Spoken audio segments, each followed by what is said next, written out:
Praise the Lord. நானே வழியும் சத்தியமும் ஜீவனுமாய் இருக்கிறேன் என்று இயேசு ஏன் சொன்னார் என்பதை பார்க்கலாம். சிலுவையில் அறையப்படுவதற்கு முந்தைய இரவு இயேசு தம் சீஷர்களை ஆறுதல் படுத்தி, உங்கள் இருதயம் கலங்காது இருப்பதாக ஒரு ஸ்தலத்தை உங்களுக்காக ஆயத்தம் பண்ணி நான் போய் திரும்பி உங்களுக்கு நான் இருக்கும் இடத்தில் உங்களுக்கு சேர்த்துக் கொள்ளும்படியாக திரும்பி வருவேன் என்று சொல்றாரு. தோமா அவரை நோக்கி, ஆண்டவரே நீ போகிற இடத்தை அறிவோம், வழியை நாங்கள் எப்படி அறிவோம் என்றான். இயேசு பிரதியுத்தரமாக, நானே வழியும் சத்தியமும் ஜீவனுமாய் இருக்கிறேன், என்னை அல்லாமல் ஒருவன் பிதாவிடத்தில் வரான் என்று மறுமொழி கூறுறாரு. இதில் 3 காரியத்தை இயேசு தன்னை பற்றி வெளிப்படுத்துகிறார். ஒன்று, நானே வழி. இயேசுவே தேவனை அடையும் ஒரே வழியாக இருக்கிறாரு.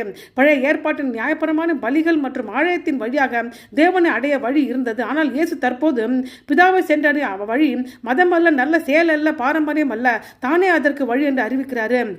இயேசு ஆசாரிப்பு கூடாரம், ஆசாரித்துவம் மற்றும் பலிகள் ஆகிய ஒழுங்குமுறை நிறைவேற்றமாக இருக்கிறாரு. இயேசு வெறுமனே ஒரு திசையை நோக்கி நம்ம சுட்டி காட்டவில்லை, அவரே பாதையை உருவகப்படுத்துகிறார். எனவே ஒவ்வொரு நாளும் ஜெபத்துடன் தொடங்குவோமாக. நம்ம தீர்மானம், உரையாடல் மற்றும் செயல்களை வழிநடத்தும்படி இயேசுவிடம் தினம் கேட்போமாக. 2வது, நானே சத்தியம். இயேசு சத்தியத்தின் போதகர் மட்டுமல்ல, அவரே சத்தியமாக இருக்கிறார். யோவான் 18 அதிகாரத்தில் இயேசு பிலாத்துவிடம் இப்படியாக சொல்கிறாரு, சத்தியத்துக்கு சாட்சி கொடுக்கவே நான் பிறந்தேன், உலகத்துக்கு வந்தேன் என்று.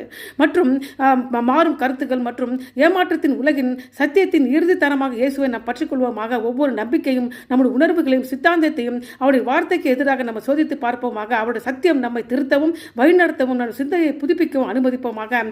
3வது, நானே ஜீவன். இயேசுவே ஆவிக்குரிய ஜீவனுக்கு நித்திய நம்பிக்கையின் ஊற்றும் மூலமாக இருக்கிறாரு. கனி கொடுக்கும் உண்மையான நிறைவை அடைவும் அவர் நிலைத்திருக்க வேண்டும். ஆகவே கிறிஸ்துவோடு நெருங்கிய ஜெபத்தோடு கூடிய உறவை வளர்த்துக் கொள்வோமாக.